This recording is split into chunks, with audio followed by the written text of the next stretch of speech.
Hi යාළුවනේ මං අද ඔයාලට අරගෙන ආවේ අවුරුදු 3-4 බබාලගේ ළමා ගවුම කොහොමද නිර්මාණය කරන්න කියලා. ඉතින් ස්ටෙප් වීඩියෝ එක බලන්න. ඉතින් මම ඉදිරිපස සහ පිටුපස යන දෙකම එකම බ්ලොක් එකේ තමයි ඇඳලා තියෙන්නේ. ඔයාලට පැහැදිලිව පේනවා ඇති නිල් පාටින් මම මාක් කරලා තියෙන්නේ පිටුපස කර ගැඹුර. සරලවම කිව්වොත් බ්ලොක් ඉදිරිපස සහ පිටුපස දෙක වෙනස් වෙන්නේ කර ගැඹුරින් විතරයි.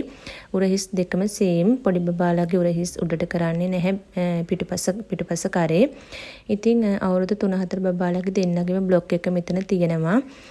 ඉතින් ඔයාලා බලන්න මේ මිමි වලට බ්ලොක් එක හදාගන්න.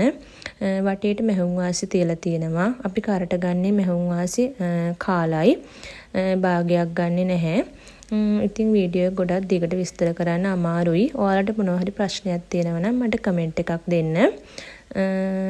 ඉතින් මං හිතනවා ඔයාලට මේ වීඩියෝ එක වැදගත් ඇති කියලා. ඉතින් එහෙම හිතනවා නම් ඔයාලට පොඩි ෂෙයා එකක් දෙන්න. Thank you ගිහින් එන්නම්.